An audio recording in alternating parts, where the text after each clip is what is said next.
Strange but true stories, tales from the light side, the dark side, and the other side. I'm Steve White.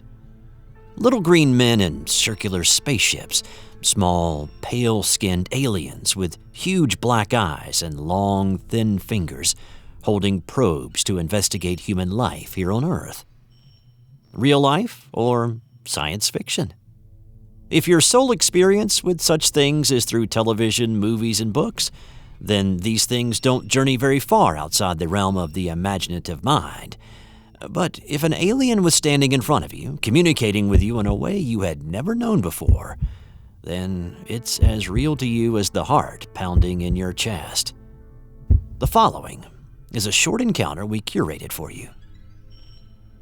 I was in the second grade at Peebles Elementary in Pittsburgh. I don't know if it was the spring or the fall of 1967, but it was during recess and the weather was warm enough to play outside. My classmate and I walked to the side of the school during recess, and all the other children were in the main play area at the back of the school. Our school janitor, Mr. Swan, appeared and waved us over toward the basement area of the school. There was an entryway into the furnace room of the school there. Mr. Swan told us to come on over and see what was in the furnace room. Now, I get it. That sounds a little creepy, and of course, in this day and age, we would teach our children to never go into a dark place in the school with the janitor, but just hang on with me. Nothing inappropriate happened with that. Inside, there was a small Jetson-like disc. It would have been about the size of a Volkswagen Beetle. It had seating for two. I don't have a clear memory of the vehicle except that it was a silver-gray metallic color, very smooth. I can't clearly remember the roof of the craft, but I think it was clear or missing entirely. I vaguely remember a panel of controls and something like blue vinyl seats. My friend said, "Mr. Swan caught the flying saucer in the baseball field of the school." I remember her sliding down against the wall and falling asleep. And then a small gray man appeared from behind the furnace. I remember laughing because my girlfriend fell asleep and then being amazed at this little man. He was about the same size as me, and again, I was in second grade and not a big kid.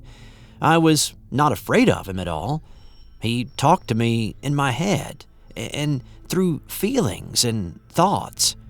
He never moved his mouth. His skin color and shading was like ashes from a cigarette.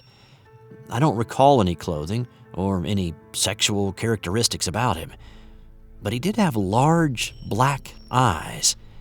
They were kind and sincere, though. He didn't have a nose, maybe just a couple of small holes, and his mouth was sort of a line.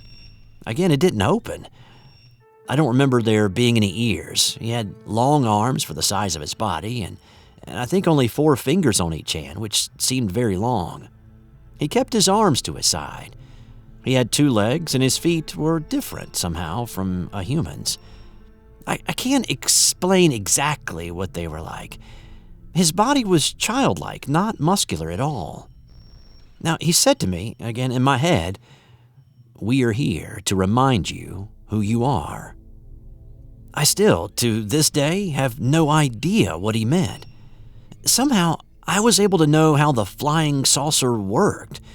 It had something to do with a force of energy which pushed out at the bottom of the craft, along with a corresponding force which sucked in. It makes me think of what a hovercraft is like, only with much more force and 0 sound. This was what was broken on the craft, and the janitor had taken it inside to hide it while the entity was repairing it. There was another little man somewhere in the room who was injured from the crash. I have no recollection of him except for the sensing that he was there and that he was hurt. My mother recalls me coming home from school that day and talking about Mr. Swan and the flying saucer. Mom was concerned about me being escorted into the basement of the school by the janitor, but after asking me several questions, she was satisfied that nothing inappropriate had occurred. But I never mentioned the little man.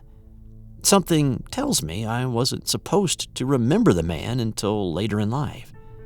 Because I didn't remember the little man until I was almost 29 years old. My school friend only remembers the craft and described it as having no bolts or rivets. She grew up with a dad who flew a small plane and would know those terms to describe a plane.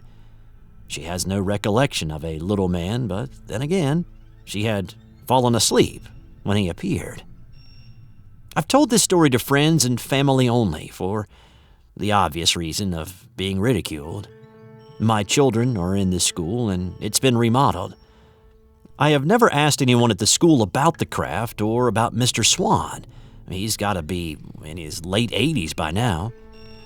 I sure wish I knew what the little man was referring to, though, when he said they were here to remind me who I was. Short and sweet today. Sorry for the brevity. Let us know what you thought of this story in the comments below, though. If you have a story you would like to share with us, send it to strangebutTrueStories2@gmail.com. Subscribe if you haven't already by clicking the bell in the upper right. And we still have some merchandise available at teespring.com. Just search for Strange But True once you get there. Thanks for watching today. I'm Steve White. Until next time.